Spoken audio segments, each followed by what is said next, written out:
शिक्षा शेरनी का दूध है, जो पिएगा वो दहाड़ेगा।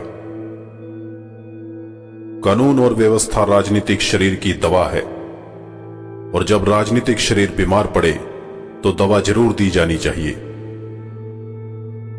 इस पूरी दुनिया में गरीब वही हैं जो शिक्षित नहीं हैं। इसलिए आधी रोटी खा लेना, लेकिन अपने बच्चों को जरूर पढ़ाना।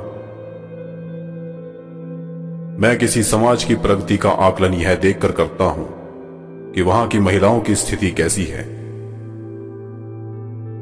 जिसे अपने दुखों से मुक्ति चाहिए उसे लड़ना होगा, और जिसे लड़ना है उसे पढ़ना होगा, क्योंकि ज्ञान के बिना लड़ने गए तो हार निश्चित है। मनुष्य नश्वर है, उसी तरह विचार भी नश्वर हैं। एक विचार को प्रचार प्रसार की जरूरत होती है, जैसे कि एक पौधे को पानी की, नहीं तो दोनों मुरझाकर मर जाते हैं।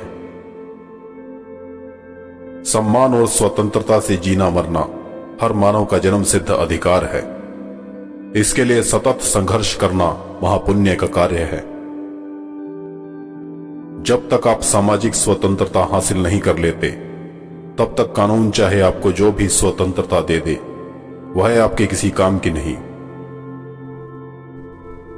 समय पर निर्णय लेने की क्षमता को विकसित करने से आप भविष्य की संभावित समस्या से निदान पा सकते हैं। भाग्य में विश्वास रखने के बजाय अपनी शक्ति और कर्म में विश्वास रखना चाहिए। अगर आप मन से स्वतंत्र हैं तो आप वास्तव में स्वतंत्र हैं। महान प्रयासों को छोड़कर इस दुनिया में कुछ भी बहुमूल्य नहीं है। जीवन लंबा होने की बजाय महान होना चाहिए, और ज्ञान उसका आधार होना चाहिए। जो व्यक्ति अपनी मौत को हमेशा याद रखता है, वह हमेशा अच्छे कार्यों में लगा रहता है। जो झुक सकता है, वह सारी दुनिया को भी झुका सकता है। गुलाम बनकर जियोगे तो यह दुनिया कुत्ता समझकर लात मारेगी, और नवाब बनकर जियोगे तो यह दुनिया शेर समझकर सलाम ठोकेगी।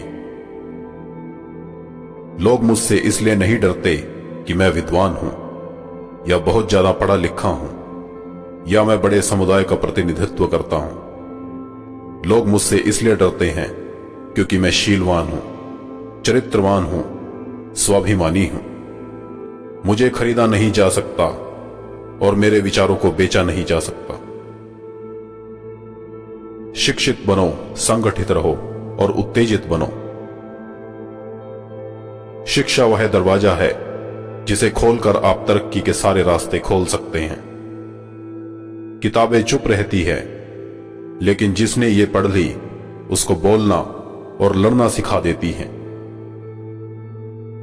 धर्म मनुष्य के लिए है, ना कि मनुष्य धर्म के लिए। अन्याय से लड़ते हुए आपकी मौत हो जाती है, तो आने वाली पीढ़ियां उसका बदला अवश्य लेगी।